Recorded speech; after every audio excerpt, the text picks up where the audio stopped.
Көшедегі шамдар жаңбырдан кейінгі асфальт жалтырап тұр.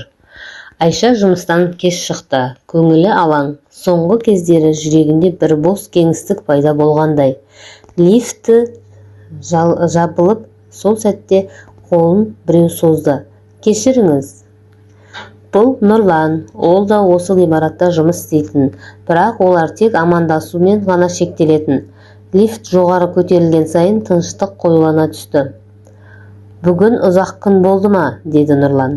Я, кей күндері тым ауыр келеді, деді Айша.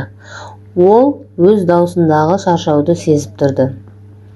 Лифт тоқтағанда Нұрлан кенеттен: бір шыны шай ішіп алсақ қалай? Тек әңгімелесу үшін, деді. Айша бір сәт ойланды. Сосын жарайды, деді.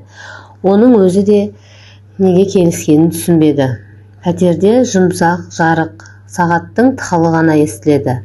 Айша шай құйып жатып, әдетте мен адамдарды оңай кіргізбейтін едім, деді.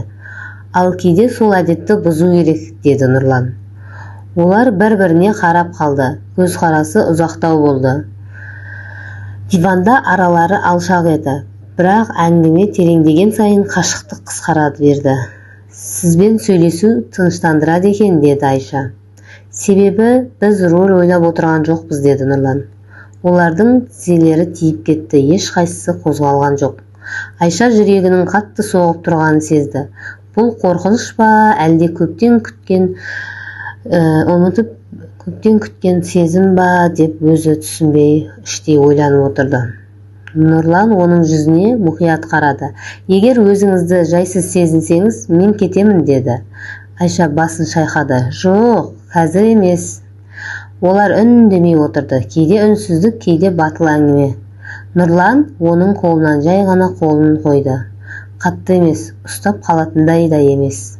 Тек бар екенін сездіретіндей. Айша көзін жұмды. Нұрлан баяу қолын қатты тартты. Біз осы жерден тоқтайық, деді. Айша көзін ашты. Неге? Себебі кейбір сезімдер сол күйінде таза қалады. Нұрлан кеткен соң Айша терезе алдына келді. Қалай ұйықтап жатыр?